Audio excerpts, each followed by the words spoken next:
Hey, what's going on? It's at the letters for Wednesday, February 22nd. Arden Zwelling here with Ben Nicholson Smith. Our producer is Christian Ryan. You can email us at the letters at sportsnet.ca. You can like, share, favorite, subscribe, all those good things, wherever you get your podcasts. And starting this week back on YouTube, so you can check us out there. Ben, spring training is full go now. We got full squad workouts. Everybody is doing what they gotta do to get ready for the season. That includes us in the media sphere. We're up to our old tricks, right? Like, this guy's made all of his adjustments and it's going to be different this year, and that guy's in the best shape of his life, and we're going back over all the old tropes that we reliably go to at this time of year. The one thing I feel like we don't do enough of at this time of year, though, is challenge our assumptions. And I think back to this time last year when the Blue Jays are ramping up for the regular season. We're pretty sure Jose Berrios is going to start opening day, and he did end up starting opening day, and he's coming off of this basically half decade of incredibly consistent and durable, high level, big league starting pitching, and he's got his fresh extension, and we're all thinking, well, why would anything else happen in 2022? Like, why would things go any differently? We just permanent markered him in for another like 170, 180 innings of a 3.5 ERA. Lo and behold, things didn't go that way at all. So it's like a handy reminder right now as we enter 2023, and Jose Berrios is not going to be the opening day starter. He's going to be like the Blue Jays number 4 starter, that we really need to challenge our assumptions going into a season and not be too certain that anything is going to happen. Yeah, baseball is incredibly unpredictable, and Jose Berrios, one of the many examples of that last year. I mean, there are countless examples, both on the positive and negative side of the ledger, but yeah, I mean, there's no question. It's, even the guys who are the most predictable, at a certain point, they stop being predictable. So at a certain point, they decline, they get hurt. It happens to everybody. So yeah, everyone is just trying to make their best estimated guess at this point and set themselves up with as much depth as possible going into a season, and the Jays no exception to that. Jose Berrios, literally the worst ERA of any qualified starter in baseball. Last year, allowed the most hits of any pitcher in baseball, allowed the most earned runs of any pitcher in baseball last year. 100 earned runs. Quite a departure from the guy that he was over his time with the Minnesota Twins, when he's a multiple-time All-Star, just churning out seasons of 32 starts and like 3.5, 3.6 ERAs. Where's your confidence level that he can be that guy again? And then that track record suggests that 2022 was more of an aberration than a new trend. Well, I do think he's ready for a bounce back. I do think it's fair to expect that Berrios will be better in 2023 than he was last year. He set the bar pretty low. I mean, as far as starting pitchers who actually took the ball with the frequency that Berrios did, as you said, like, he was ineffective. And it's not just the ERA. There's some BABIP in there, and the Jays' improved defense could help him going into this coming season. He's a guy who does allow his share of fly balls, so the outfield defense could help him. But, it's not fair to just blame the results in 2022 on the outfield defense. I mean, you look at how hitters squared up his fastball last season, they were on it all season long. The four-seam fastball, hitters hit 349 against it. They slugged 618 against it. I mean, those are numbers that are, those are MVP numbers against his primary pitch. So it's not a good situation to be in. And a lot of that was command of the pitches. You look at the velocity, it wasn't huge drop-offs. The movement, to some extent, was there. You talk to the people around the team, Pete Walker, Berrios himself. It was a confusing season for them to go through and try to find it. They've worked on some different things this spring, as Shai has written about down in Dunedin. So there are some tweaks that they can make, but fundamentally, he's got to be more effective with the fastball. The curveball, the changeup, those are big pitches for him, always have been. And I think he can do it. I think you look at the track record of 28-year-old pitchers who are multi-time All-Stars, they don't just fall off a cliff. So I do think better things are ahead. But, for a guy whose strikeout rate fell off this past season and whose fastball was ineffective, I'm not just going to snap my fingers and say he's a guaranteed All-Star either.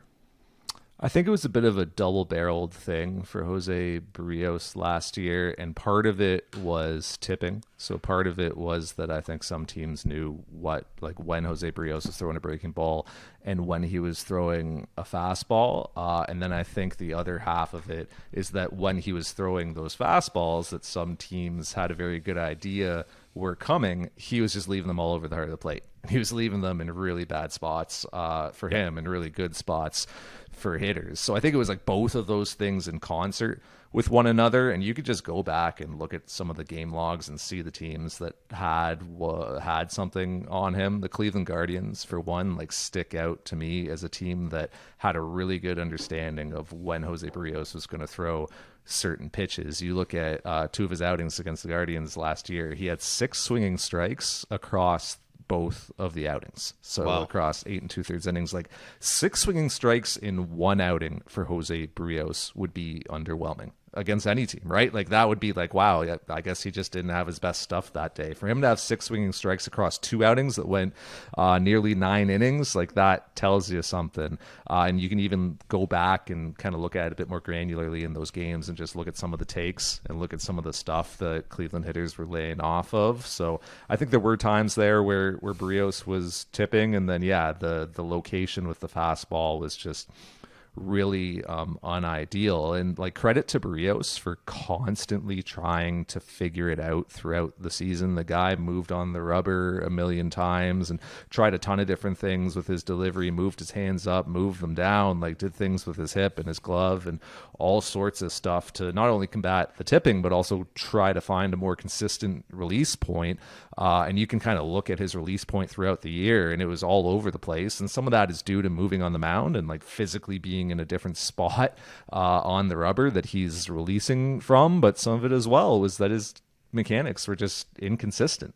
I think a really big thing for him this year is just going to be finding an approach that he can stick to and maybe not tinkering as much, not trying one thing this start and another thing the next and getting into this cycle where he's overthinking and it's bleeding into his psyche on the mound. I think it would be really important for him to just find something consistent that he's going to stick to mechanically and approach wise, sequencing wise, the way he's tunneling his pitches, the lanes that he's working in, all that stuff. I think it's going to be really important for him to just have a real consistent thrust as the season begins. And then the hope for him and Pete Walker has to be that he gets off on the right foot and can kind of build off that momentum. Yeah, and I think, he's pretty clearly a guy who has the skills. He's got the ability with his pitches, even with his fielding, great fielding pitcher. Obviously he's been through a lot, so he's not going to be rattled easily on the mound. A lot going on there for Berrios, and still very much young, very much in his prime. So I think that, he can very easily be a 2.5 WAR player for the Jays. Maybe that ERA sits around 4. That's totally fine. That's still an incredibly useful pitcher. And in this rotation too, depending on what Gausman and Manoah do, depending on how Chris Bassett does in his first season as a Jay, that could be your number 4 starter. So they, as much as, last year this time he was viewed more maybe as an ace, maybe as a number 2 starter. Certainly there would be a hope that Berrios could be a playoff starter for this team as they move ahead here, but I don't think he has to be a clear number 1. If he's a 3 on this team, if he's a 4, I think that's okay. You just want someone whose fastball is more effective than it was last year. You can't be getting lit up to that extent if you're going to be a playoff caliber starter in the major leagues. And if he has the season that you're describing as the Blue Jays number 4, I mean, yeah, you're over the moon if you're the Blue Jays. But then you were just making the same mistake that you made last year by not challenging your assumptions and by saying that Alek Manoah and Kevin Gausman are going to be exactly what they were last season, and Chris Bassett's going to be exactly what he's been for a couple of seasons. Are you not just making that same mistake that you made a year ago when, like, what reason in the world would you have to doubt that Jose Berrios wasn't going to keep doing what he'd just done for the last half decade? Are you not making that same mistake with a Manoah, with a Gausman, and then a Bassett in front of him? And the reality is there's just a huge range of possibilities when it comes to how this Jays rotation can look. And of course, if you're a Jays fan, you probably gravitate more toward the optimistic end of that spectrum. And you think, okay, Manoah's here. He's going to stay at the top of this rotation. Gausman's a lock to be, a number 2 starter, maybe a number 1 starter. I actually think there's upside for Gausman beyond what he did last year. When you look at his BABIP and you look at the Jays' improved defense, like, he could actually take a step forward. But on the other side of things, there could also be a PFP where, 2 of these guys are fielding a pop-up and they converge and boom, we don't like to sit here and discuss those possibilities, but they happen too. And, we've seen it with the Yankees. They've had Montas go down. They've seen Nestor Cortez deal with some health issues already. We're just early in the stages of the Jays camp, and stuff will happen in Dunedin, Florida as well. So you're right to say that you can't sit here and assume that things are going to go a certain way. Here's the other thing that we do annually at this time of year, and that is sitting back and spending way too much time teasing what the batting order is going to be for the club, and saying, like, yeah, they're just going to line it up like this, and this is exactly what it'll be against lefties. This is exactly what it'll be against righties, of course. And yes, like, if you're having fun with this stuff, like, have fun with it, enjoy the game, however you want to enjoy it. But I do think it's worth pointing out that the Blue Jays used 147 different batting orders last year. That's 90% of their games that they had a unique batting order in. They had 8 different leadoff hitters, 9 different cleanup hitters, 10 different number 5 hitters throughout the course of the season. So often, your batting order on any given night is dependent on who's healthy, who's carrying something. They got to be in the DH spot, who is positionally limited, what's the matchup that you like against the starter on the other side. Oh, they scratched them, and now they're going with opener and a guy. How do we want to adjust to this? Who's hot? Who's slumping? So who just psychologically, even mentally, needs a day and just needs a breather from competition. There is so much more that goes into batting orders throughout the season than just sitting here on February 22nd and saying they're going to line them up like this, 1 through 9, and that's what it's going to be. Yeah, there's really no such thing as a batting order. I looked up that same baseball reference page. That's where I get it. I don't know where you found that number, but it's always a good reminder to check that list of all the different lineups. And it's just like, it's all over the place, right? The names are sliding left and right. There is no consistent batting order, and that's not an aberration. It's not a product of a team that maybe made some trades or had some injuries. That's just the norm. That's how Major League Baseball works. And I think it even extends beyond the batting order. Like, there's no such thing now as even a 5-man rotation, really. The Jays will go into the season with 5, but I bet that someone will make a spot start early in the season. Maybe it's Mitch White. Maybe it's someone who's called up. You've got double headers in there. You think about guys like Ryu, who often would pitch on 5 days rest. His former teammate in LA, Clayton Kershaw, often pitches now on 5 days rest. Shohei Ohtani often pitches once a week. So it's really common for teams to deploy different configurations, and they do it because pitchers benefit from that. And you don't want to just tie yourself to this simplistic 5-man rotation or this simplistic 1 through 9.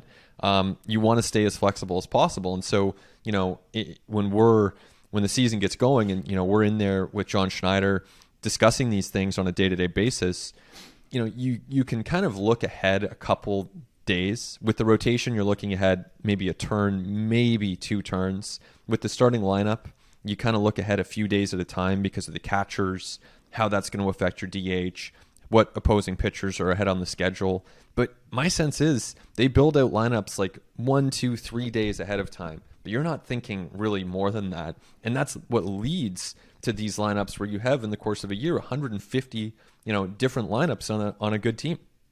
Yeah, we it's such a misnomer, the number 5 starter competition, right? Because what really matters is like who's your 6, who's your 7, who's your 8? Like, that's why I was making the case last week for the Blue Jays to see if there's a minor league deal to be had for like a Chris Archer or Dylan Bundy or Mike Minor or somebody, just to build out that depth a bit longer, because like Drew Hutchison is really high on the old depth chart right now. So, you know, throughout spring, we'll say, is it going to be Mitch White? Like, is it going to be Yusei Kikuchi, the number 5 spot? What it really is like, let's think about that like midweek matinee against the Royals when you scratch a starter and someone else is on the IL and the other guy pitched 2 days ago in relief and extras, so you can't use him. And now it's the bullpen day started by like Matt Peacock. Like, that's the one. Like, that's the contingency that we should be talking about, is, you know, when it comes time to test your depth, and time will come to test depth with the Toronto Blue Jays, how is that going to look, and how is that depth going to hold up? I think going into the season, you feel a lot better about the depth on the position player side than you have in recent years. But I think on the starting pitching side, there still is, you know, reason for trepidation with how much you would trust it going into the season. Right. And you know, I'm sure that Mitch White is thinking that he's in a competition. You know, and for the players themselves, if you're battling for that last spot on the bench, you know, an Otto Lopez, or maybe you're Whit Merrifield trying to show that you deserve everyday playing time, maybe from their perspective, there is a real aspect of, hey, I'm fighting for my spot in the lineup. I'm fighting for my spot in the rotation. But, you know, I really think that, you know, you talk to executives, you talk to coaches who make these decisions, they love having the depth of options. It's never a bad thing to have more good options. And so the best case for any team is always to have tons of guys perform really well, and then you're choosing from a position of strength as you go into the games that count. So that said, like, let me give you my sort of 4 pillars of batting order construction. I want to hear what you think about each of them, and this is ranked in order of what I think is most important. So when you're setting a batting order on, you know, a night to night basis throughout the regular season, number 1 most important thing, in my opinion, who are your best hitters? Who are your 3 to 4 best hitters? Put them at the top, because you want them getting as the most plate appearances as possible.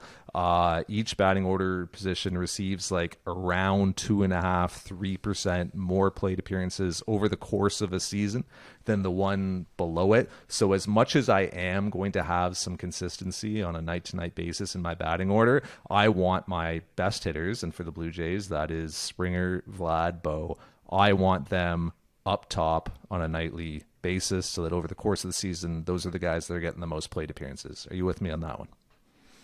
Oh yeah, I mean that's why you line it up. You want your best hitters coming up. You know, that bottom of the ninth, that top of the ninth, a few guys are getting an extra turn to hit. You do not want Vlad Guerrero Jr. on deck when you have, you know, Whit Merrifield, who's maybe definitely a faster runner, maybe a more traditional number 1 or 2 hitter. You don't want him at the plate. You want it to be Vlad Jr. And I'd toss Kirk into that group too, as far as the top hitters on the Jays. And I don't care if they're all right-handed, and I don't care if they all have a similar approach. Like, I'm not breaking those 3 up, like Vlad, Bo, Springer, for the sake of getting a lefty in there or getting a different look in there. I don't care if my top 3 to 4 hitters are all similar, because they're all really good. Right. Just in the same way that it's not a bad thing if you have 4 power hitters, or if you have 4 Ichiros. I mean, like, that would be awesome. It's never happened because you just can't find 4 Ichiros. But if you lined up like Ichiro, Tony Gwynn, Luis Arias, and like, I don't know, another high average, low power hitter, that would be a good lineup. There would be no problem there. Like, you'd be in good shape. So the difference, the sort of diversity at the top of the lineup as far as hitting approaches, maybe it's a nice to have. Certainly it makes it harder on opposing managers if there is that diversity of, you know, approach, of handedness. But, you know, end of the day, it's really, you're kind of stacking it by WRC plus. I mean, that's really what you want to be doing at the top. That's what I'm doing from my uninformed position, not making these decisions. Number 2, and this is somewhat related to the first one, manage the first inning. Because when you think about it, the first inning is the only inning that you can truly control in the course of a game. You know exactly which pitcher you're going to be facing, and you can control exactly who you send up to face him. You're not going to have that luxury for the rest of the game. You don't have that level of control over who they are throwing and who's coming up for you, but you do have it in the first inning. And the other thing about the first inning is that is traditionally the highest scoring inning of any inning in the game. The first inning is a leverage inning. We think of the eighth, the ninth as leverage innings. The first inning is absolutely a leverage inning. Last season, hitters league-wide had a 728 OPS in the first inning. In the second inning, it was 679. That is nearly a 50-point drop-off. You can look at innings 7 to 9, which we think of as like the point of the game that's the most dramatic, most consequential. This is when game-changing things happen. The OPS league-wide in innings 7 to 9 last year was 684.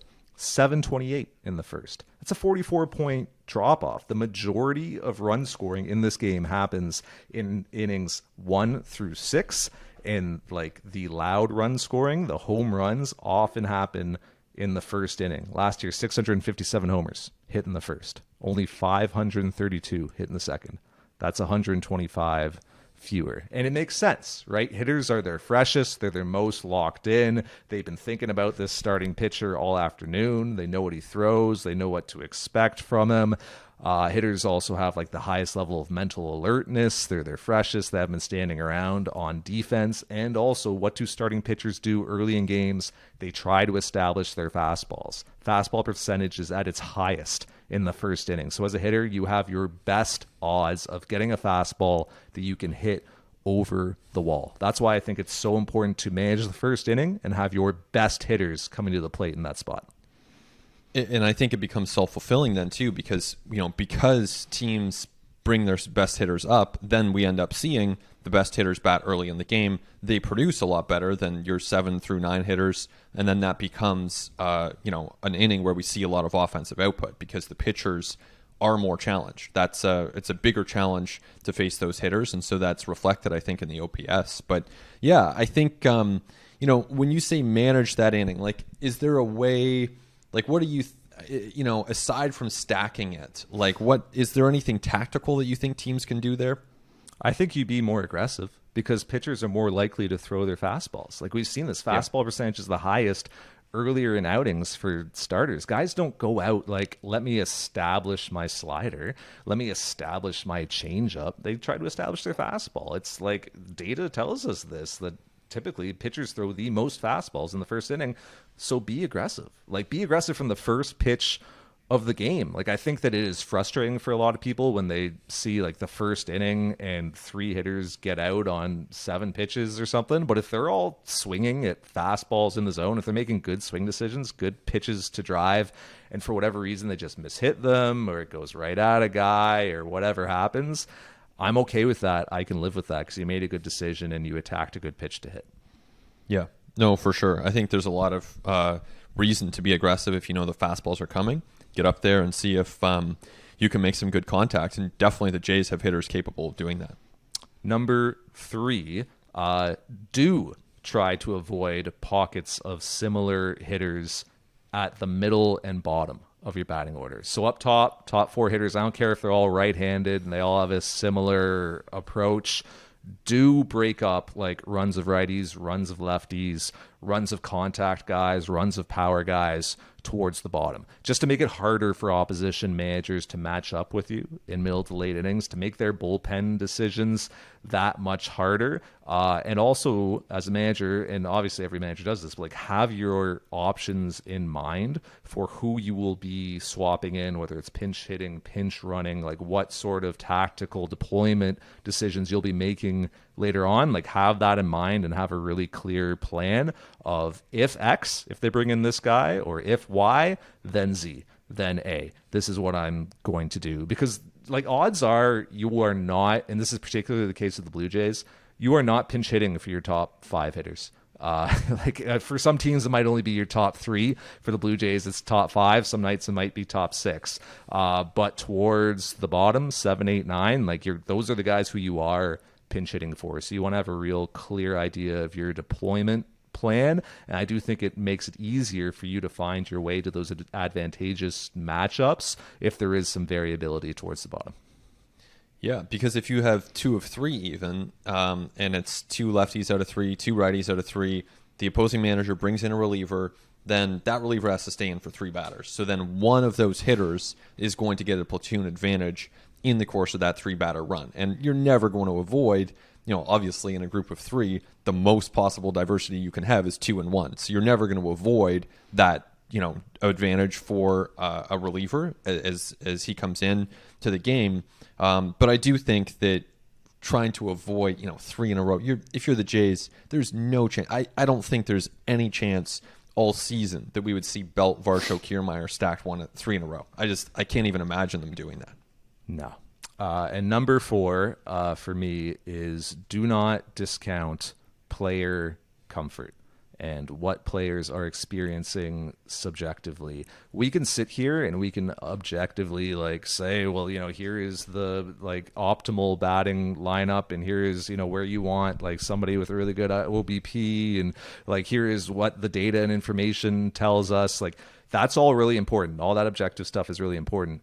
But what a player is subjectively experiencing on a night-to-night basis, standing in that batter's box, is just as meaningful, if not more, to performance.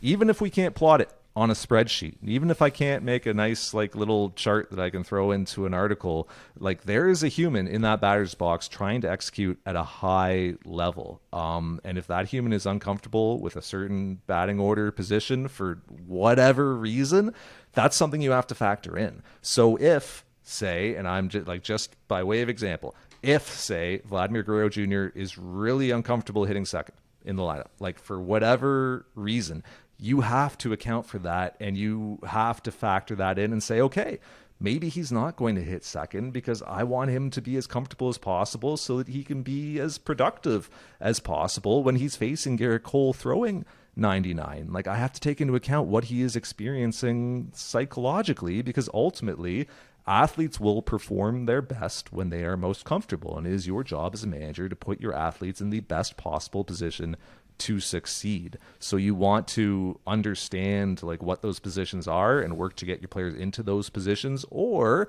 try to identify whatever the block is about hitting in that particular position, whatever the block is about that number next to their name on the lineup card, and just work to remove that stress or that impediment or whatever it is that is making them feel a certain way or preventing them from feeling their best in a certain spot. The human element is real for sure. You want those guys to be comfortable. To me, as you're looking at those calls, I think it probably functions best as let's say an opt-out. If you have someone slotted into the 2 spot, you can opt out. If you have someone batting 9th and they absolutely hate it, maybe you think about that. Or, let's say Whit Merrifield is in the lineup against Garrett Cole, and he comes to you and he says, I really just don't get a good look at the ball out of Garrett Cole's hand. Okay, you're out of there. Espinal's in. Doesn't matter what the numbers say. You can take yourself out of a spot. I don't think you can put yourself into one unless maybe Vlad Jr. can, maybe a George Springer can have a little bit of impact. But, if you're Kevin Biggio and you say, I'm really comfortable hitting second, well, probably not going to happen. If you're Santiago Espinal and you say, I want to be the cleanup hitter for this team, I just feel so comfortable there. I think there's probably a limit to it. I know you're not saying otherwise, but I think that, as a way to sort of, remove a player from a situation that's uncomfortable, 100%, that's got to be on the table. So this has been my my batting order sermon, my batting order TED Talk. These are things that I think are important. I'm not going to sit here and line up the Blue Jays 1 to 9, but I do think those are some of the factors that are most important. Anything else catching your eye at Blue Jays camp? Anything else on the tip of your tongue when it comes to this team right now? Well, I am looking forward to getting down there. It's less than a week now before I'll be down on the ground in Dunedin, and I know for you as well. And it's going to be great to be back there. I'm definitely excited to get my eyes on, a lot of the new players and some of the prospects. It's a really good time to see, even, for example, some of the top prospects in this organization are in Major League camp. So in Addison Barger, you've got a Ricky Tiedemann. I hope that the Jays challenge these guys and put them into games early in camp. they're probably not going to be up for that long necessarily. So in the early stages of camp, you want to find ways to get them in. And maybe it's innings 6 through 7 for Tiedemann. Maybe it's some late game at bats for someone like an Addison Barger. They're probably not going to be in the starting lineup. But I think it's a great chance. And I think if you're the Jays, you should actually push these guys and you should put them in the highest pressure situations you can. There are limitations on that in spring training, of course, because the pressure's just not as high. But I think that this is a great chance to kind of further their development and exposure to high quality players, to some pressure, and to help them develop. So I'm curious to see, guys like Tiedemann, Zulueta, of course, a lot of velo right there, see how much he can harness it. Addison Barger, of course, is someone, Spencer Horwitz, just to get a better sense of these guys and how close they are to being able to contribute in Toronto. Yeah, Hagen Danner, another name I would add to that list. That's a guy who I thought was going to impact the Blue Jays last season, because he was added to the 40-man like last winter, and then came into April and was throwing the ball well, and then just disappeared. Like had an elbow issue and was gone for the rest of the season, and then popped back up in the Arizona Fall League, like sitting 98, power slider, like looked every bit a high leverage relief weapon. So I'd like to see him in some of those spots. And like you're right, it is the time to challenge guys in those situations. Like it's still Grapefruit League, right? The intensity's not quite going to be there. You're not going to have 40,000 people at the yard, and it's not going to be broadcast to millions and all that stuff, right? Like it's just, there's not as much juice in it. But it is almost like a free look at some of your top prospects against high competition, where you're not bringing them up in season and inserting them immediately into that pressureful situation. You're not starting anybody's service clock. Like you're not selecting any contracts. You just get a free look at what these guys could look like, how they could perform and behave in those spots. And I think both club and player just benefit from that exposure. Yeah, exactly. Like you're not going to have the same intensity. You're not going to get the same benefit from doing a live BP against your teammates on a backfield. You're just not. It's not the same thing. And we saw that a couple springs ago with Alek Manoah when he went out against the Yankees, struck out 7 or 8 in a row, and really showed, okay, like maybe he wasn't quite ready, although maybe he was, with hindsight. And even regardless, that would have been an important step for him to see that his stuff plays, and to see, all right, like you're actually pretty close to the major leagues here. And the opposite would also be true, because if Ricky Tiedemann faces the Tigers one day and he allows 6 runs in an inning and a third and forgets to cover first base and loses track of the signs, then there will be a lot of lessons there too. And regardless of whether he's really ready, and we're talking about him impacting the major league team in 6 weeks, or if he's really not ready and it's more like a September situation or even a 2024 situation for someone like Tiedemann, then you're going to learn something. He's going to learn something about himself, and the Jays will learn something about their own depth chart. And that's a big part of spring, because as much as, Tiedemann's an important part of the 2026 or 27 Blue Jays, but there's also a chance that he's an important part of the 2023 team. Yeah, I would say, we'll see how his season goes, but it would not surprise me if he is healthy and he is performing through the first half of the season, if he's a factor in the second half with the Blue Jays. Like, I think that's really realistic for him. Yep. Obviously, he has to check those boxes of health and performance first, but stuff is stuff. I think pitchers can move really fast. We're seeing that kind of across the league, and I think Alek Manoah showed you something as well. Yeah, and this team at this point, obviously when Vlad Jr. debuted, there was in my opinion, a justified discussion about whether service time manipulation was taking place. And, I think that it was justified at the time. I also think Vlad Jr. was far from a finished product at the time, as we saw from a defense and base running standpoint. But, whatever questions existed then on a losing team with very little prospects of doing anything, they've been erased. And I think it's pretty clear when you look at the recent track record that the Jays are going to try to field the best 26-man roster possible. And the service clock stuff, maybe I'll be proven wrong. If he has a 1 ERA in August and he's sitting there in AAA, then we'll change the tone of this discussion. But my expectation is they'll call him up as soon as they think he's ready. A couple small things to run by you. Number one, Robbie Grossman signs with the Texas Rangers. He looked like a pretty good fit for the end of the Blue Jays bench, but there's going to be a lot more playing opportunity for him with where he is going.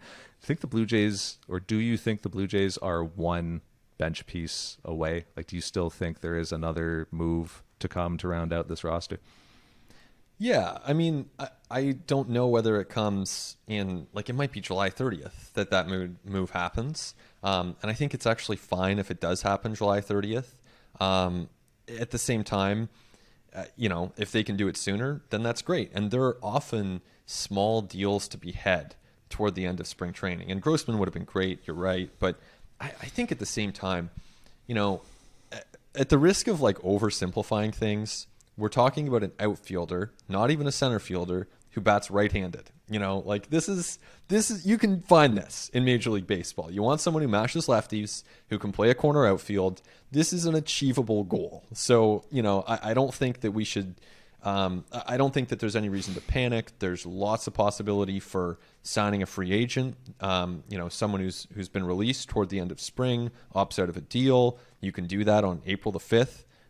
You can do that in a trade on March the 27th. You can see what you have in Otto Lopez and Nathan Lucas and make it work.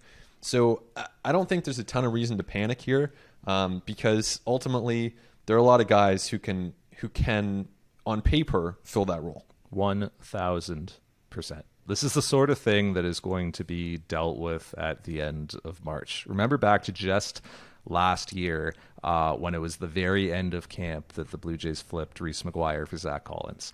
Right.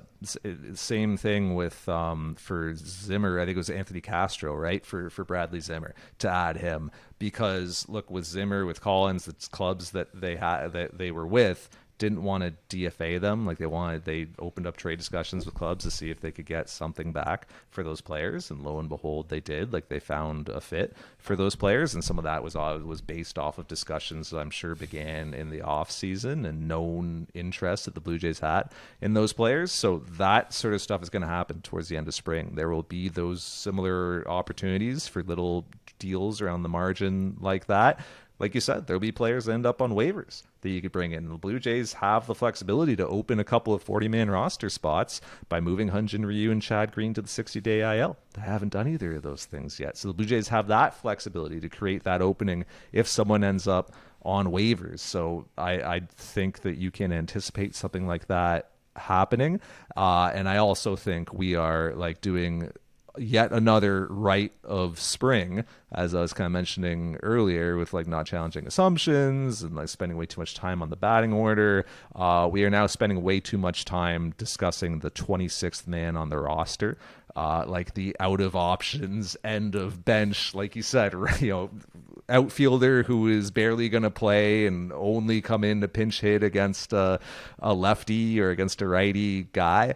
Remember the Greg Bird thing last spring? Remember all that, right? Remember how much noise there was around Greg Bird all spring because he was raking, right? Credit to him. He probably played a dozen games and hit a bunch of homers and had 1,000 OPS. Good for him, right? And there was a lot of buzz that he was going to earn a bench role. And he was actually informed late in camp that he wasn't. And he wasn't going to be coming north with the team, and that he had a decision to make. And then he made that decision and he opted out of his deal. The Blue Jays thought they were going to retain him at the time to go to Buffalo, and lo and behold, here come the New York Yankees with a better offer, or a better opportunity at least, and he goes to the Yankees, and uproar and outrage, and how could he possibly, what's going on? Was he a spy for the Yankees? What is this all about? Greg Bird got released halfway through the AAA season. He had an 84 weighted runs created plus at AAA and got released and didn't play again last year. So just keep that in mind as well, the mistakes that we make at this time of year. Yeah, I mean it's always intriguing to like see how those storylines play out, and a lot of the time we don't necessarily follow up with them.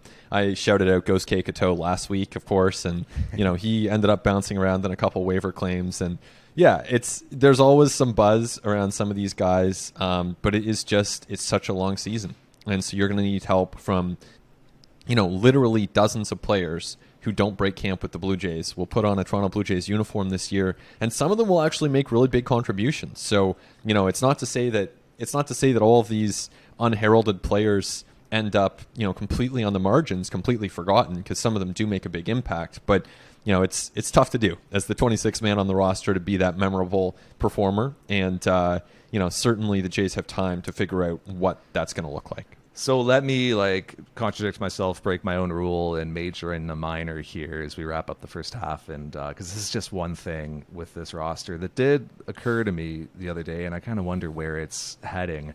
The lack of optionable relievers at the end of the bullpen. You look at the Blue Jays bullpen, right? Jordan Romano, Eric Swanson, Anthony Bass, Jimmy Garcia. Locks. Those guys are there if they're healthy. Tim Meza and Adam Simber, I would put as like a 5-6, yep. And then Trevor Richards and Mitch White towards the end. There's your 8, assuming you say Kikuchi's in the rotation. Trevor Richards and Mitch White, the 2 guys at the end, both out of options. Adam Simber and Tim Meza do have options, but would you? Would you option those guys? And then you've got the back end of your bullpen beyond that. Bass, Garcia, Swanson, Romano. So the Blue Jays don't have an obvious optionable guy in their bullpen, and we know a bullpen is a live thing, a fluid thing. At some point over that long road trip that the Blue Jays open the season on, they're going to have to make a move because they're going to, have played a 12-inning game, or they're going to have had a short start and burned through a bunch of guys, and they just need somebody to cover innings. They're going to have to make a move at some point.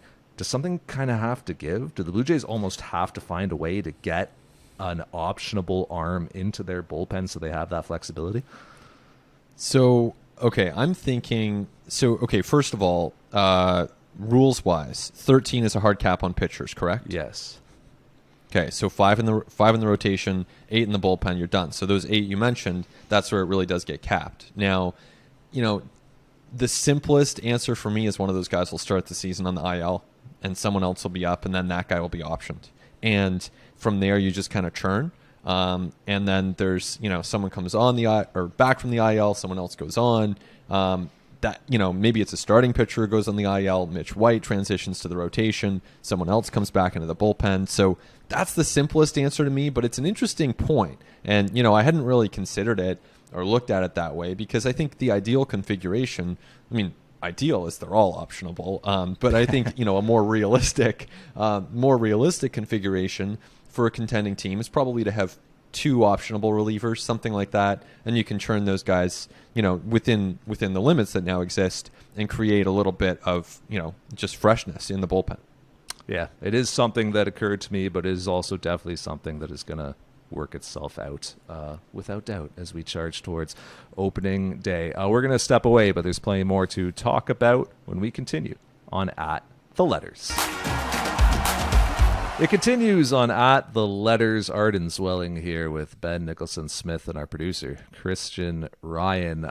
You can email us at theletters@sportsnet.ca. It's been great hearing from you this year. We are responding to those emails, and we're going to be getting to a bunch of them on the podcast throughout the season. So got a cool one from Leicester, England that we want to get to. Always good to hear from international listeners. This is from Martin Andrews in Leicester, and he says, "Hi, Arden and Ben. I would be really interested in hearing about what the players do on a day-to-day basis. The 162-game season is unlike any other sport. How long do they spend pregame in meetings, tactics, press, warm-downs, massage, etc., etc.? Do they go home and back to do it all again on the road? Is it back to the hotel, eat, sleep, and report back next day? Also, the International Series, do you think the MLB is serious about pushing the game globally, Keep up the good work. Go Jays, from Martin Andrews in Leicester, England. Thank you for the email, Martin. We're going to talk international baseball at some point, probably during the WBC. You got some WBC thoughts. I got some international baseball thoughts, but we were more interested in the first part of your question about player day-to-days, because it does actually relate a bit to a situation the Blue Jays are encountering right now with Alejandro Kirk, who is awaiting the birth of his child with his partner in Mexico and has yet to report to Blue Jays camp. And push is coming to shove a little bit with the amount of time that Kirk has missed from his day-to-day routine and from what he has to do at Blue Jays camp. He was always going to be behind because he's reporting late, but then there's also the wrinkle of him potentially playing for Mexico at the WBC in there and potentially having an absence from camp, sounding like it's unlikely that is going to happen now. But either way, Kirk has missed like some really valuable time at Blue Jays camp. And Ben, I think this is sort of related to Martin's question about just the importance of what players do on a daily basis at the park. Yeah, I mean, first of all, thanks for the question from Martin, and thanks to everyone who sent in questions. It's been great to see those emails come in. Also, a lot of response on Twitter, which is great to see, and some new iTunes reviews, which are always welcome, especially if you decide that we're worthy of a 5-star review. So it's great to see all of that response, and definitely appreciate all of that from the listeners. Yeah, so, with Kirk, where do you want to start? With Kirk or with the routines? What do we think here? Well, let's just quickly touch on Kirk. Like, what is going on with this situation? What does the priority have to be with the Blue Jays here, with him not yet being in camp, WBC looming over all this, and what's important for him to be doing? Like, what's most important for Alejandro Kirk over the next 6 weeks? Well, first of all, being there for the birth of his child, I think Absolutely. That's safe to say. So I'm sure at this point in the year, there shouldn't be really any issue with that. He's obviously away with the permission of the team, with the understanding that he's going to be there with his family, and that makes all the sense in the world for him to be there for that big moment. Now, second priority would seem to me to be the Toronto Blue Jays over Team Mexico, and you start to read some of the coverage from Florida around comments that John Schneider's been making about Alejandro Kirk, and the simple fact of trying to get everyone ramped up. And as a catcher, he has to get familiar with new pitchers. It's guys like Swanson and Bassett who haven't worked with Kirk in the past and who really will benefit from developing some familiarity. So the Jays have obviously approved his decision to play for Team Mexico, but it sounds like they're starting to think about revoking that approval, and that to me seems like a totally reasonable response because, if you're the Blue Jays, like, yeah, great, hopefully Mexico does well, hopefully Kirk does well, but really, they've got their own business to run, they've got their own team to try to get as many wins as possible, and so, Kirk needs to be with the Blue Jays once he's done with, his family and making sure that everything's gone well there. I would say that what he's missing out on big time right now is habit and routine formation for the major league season, and that gets to some of what Martin was saying about the day-to-day, about the multitude of meetings and sessions that Alejandro Kirk would be having with Blue Jay starters and relievers, learning their repertoires, what they like to throw, their attack plans, what their focuses are, what they're trying to accomplish in spring games, and then into the regular season. Any kind of tweaks and adjustments and mechanical things. Like someone like Danny Jansen, I've talked to him about it in the past, like he will remind pitchers of body cues when it comes to their deliveries, like in game. And so he has to know that stuff. Like if Jose Berrios is trying to keep his glove tighter to, his front arm closed so that he's more directional to the plate and he's flying open a little bit, like Danny Jansen has to understand that is something that he's working on, and he has to understand how to communicate that to him and notice it in game. And that comes from like a lot of time spent with the pitcher and a lot of those meetings and sessions that they would have in bullpens, in meeting rooms, even like when they're just having lunch and talking about baseball in the clubhouse, sitting at their lockers. So like that's Alejandro Kirk's missing a lot of that stuff. And to get back to like Martin's question, like that is a lot of what happens throughout spring training and the regular season as well. Like, it is not an exaggeration to say that players like Alek Manoah and Bo Bichette and name your player are arriving at the Blue Jays player development complex in spring training at 5:30 a.m. every morning. Some of them might be closer to 6 or 6:30, but like the sun is not up when a lot of players get in, and they are arriving and they're changing into their, you know, clothes for the baseball clothes that they're going to wear during the day. They're getting a bite to eat, a coffee. They're like getting some treatment. They're kind of getting activated, getting, ready for the day, any kind of training room stuff they have to do. Some guys like to lift early in the day and get that out of the way. They're having meetings early on. They're, and those meetings can be, one-on-one, like I was saying, between Danny Jansen and a pitcher. They could be among the entire pitching staff. They could be among all the hitters with hitting coaches and strategists. They could be team-wide meetings. Like every day it's going to be a little bit different. And then they are sort of looking at their schedule for the day. And when do I have to be where? What bullpens do I have to catch? When am I hitting? That's the hardest thing for a catcher, is finding time to actually focus on your offensive side of the games. Like, when am I in the cages? When can I get a little time with Guillermo Martinez? When can I do some tee work and some drill work? When can I get into the recovery pool? Like, when can I get time with the massage therapist? Like, all this stuff is layered into a very long day at spring training that can start as early as 5:30 a.m. and stretch well into the late afternoon.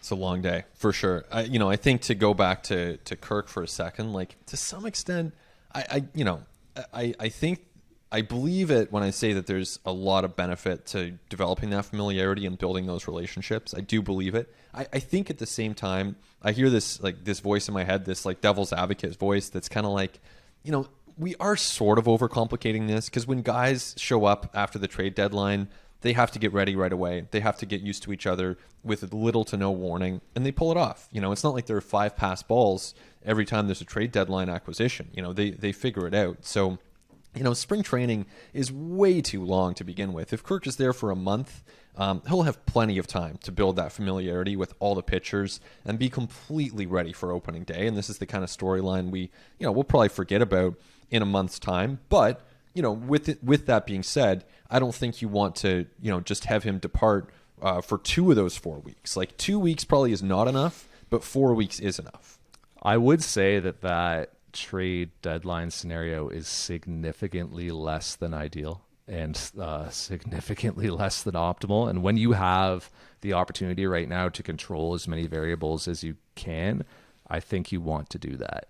It reminds me of, look, Jordan Romano was going to go to the WBC and pitch for Team Italy, and he's already dropped out of that. Like, he already reneged on that because, look, what would that have required of him? He would have had to travel literally around the globe. Like, what is the flight to Taiwan? Like 18, 20 hours or something? That's where Italy's playing. Would have disrupted his entire body clock, would have had to, acclimatize to life on the other side of the planet for a couple of weeks, disturb his sleep, disturb his training. Nutrition is uncertain in an unfamiliar environment.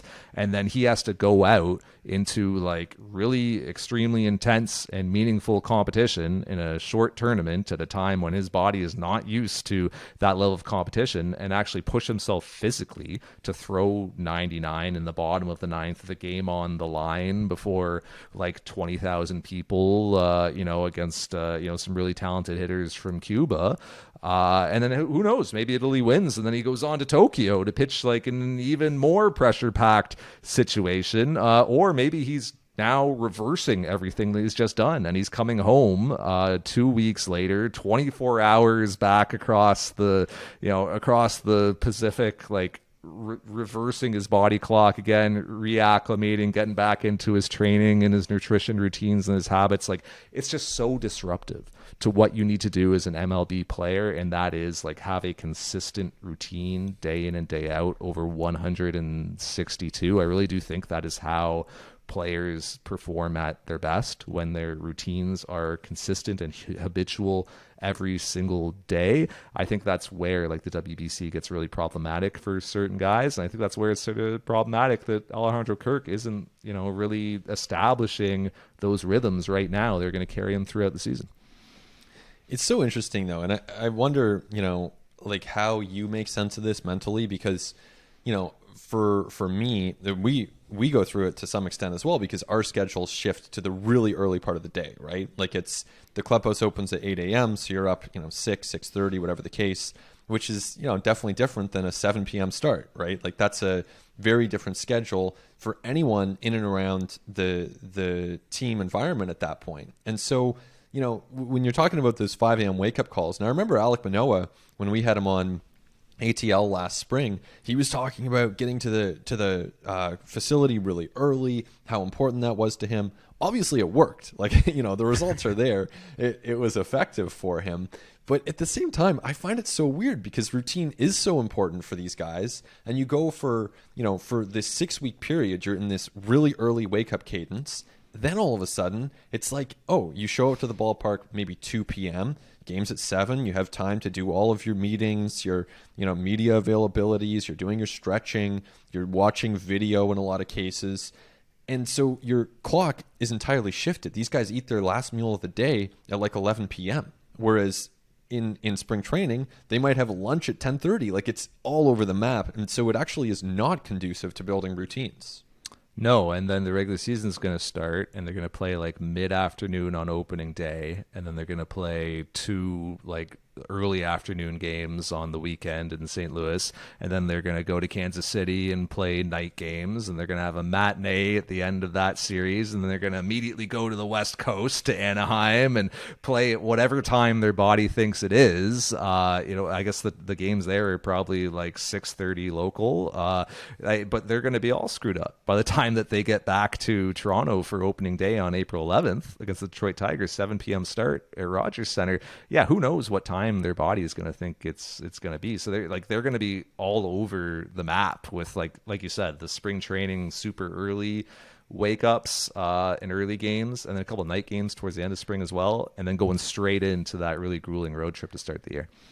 Yeah, and I whatever works for each individual player, okay, go for it. If the 5:30 a.m. works, then do what makes sense. It's just, I find it honestly kind of puzzling, like why it takes place so early in the day. And obviously there's a lot of history to it. There's a lot of momentum to why they do it this way. It's, for one thing, it's not as hot as it gets in the afternoon in Florida, where it can get extremely hot. So there is a weather environmental factor to all of this. But yeah, I don't know. Like it would seem to me that, the 10 to 9 to noon range might be really good for getting some of that same stuff done. I think it's just sort of a natural progression from the off season. Like every player that I've talked to about their off season training, like always trains early in the morning. Like they always get all their work done really, really early. Like Marcus Semien was that way. Like he would, and there was the off season before he came to the Blue Jays. He was actually working out at the Coliseum when he wasn't an Oakland Athletic anymore. He was a free agent, but like he meant so much to that franchise that they let him continue to work out there. And yeah, plus the facility's so nice. I mean, how could you resist as a player? It's easy to see why he. I think it was very convenient and familiar for him. I think that was the reason for that. And remember, like he grew up in the Bay Area too, right? So he's lived there his entire life. So there's something there. I agree. Like it's probably not the most modern facility. I think he made quite a jump when he was in Dunedin at the brand new player development complex. But look, he was still working out there, and he was like getting there at 4:35 in the morning. And like throwing, 4 plates on the squat rack, like let's go. It's like that. And most players I've talked to have been in that rhythm during the off season, and I get it, man. Like during my off season, I tend to wake up super early. Like I move into that sort of routine just naturally, body clock wise. Even though during the regular season, like I'm frequently leaving the Rogers Center at 12:30 a.m., 1 a.m., whatever, and my whatever, catching a flight the next day at 6 a.m. and not sleeping, and my body clock's all screwed up. I'm all over the place. I'm in this like rhythm of night games. Even though I do that for 6, 7, 8 months during the regular season, during the off season, I just naturally revert to like being an early riser and getting workouts done early in the day. So I can see why athletes are like that. So maybe it just make it a little bit easier to have spring training just be a continuation of that off season rhythm when guys are up earlier.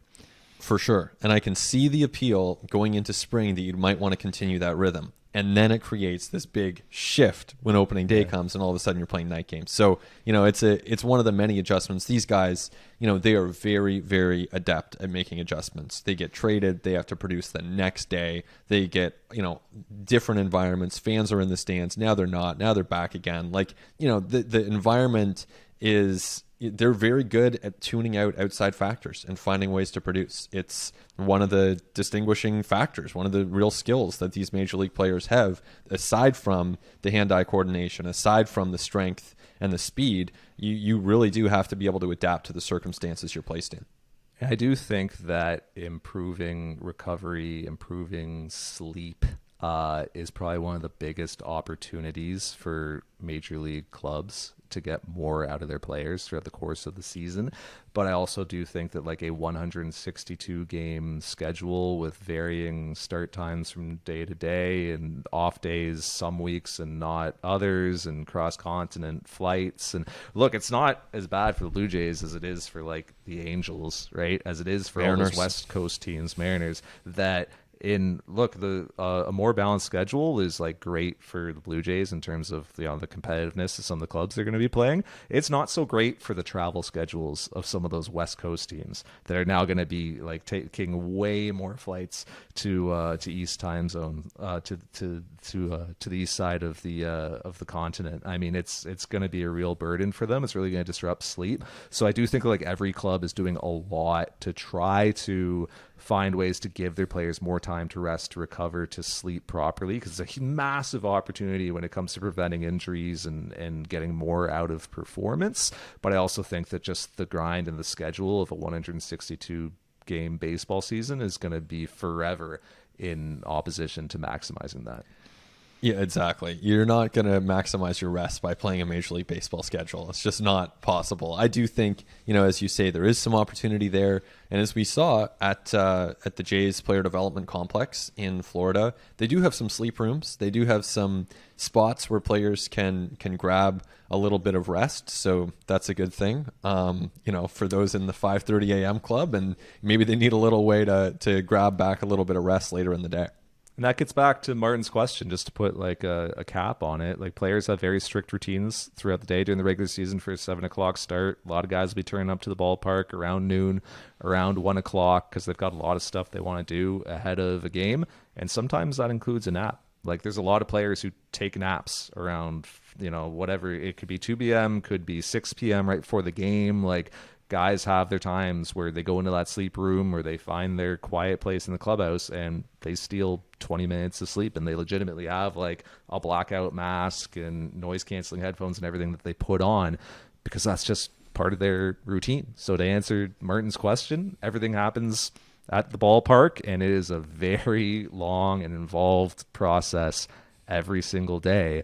And the Major League season is an insane grind that I still really struggle to communicate just how challenging it is to people, because unless you're up close to it or living it as the players are, it can just be really hard to comprehend.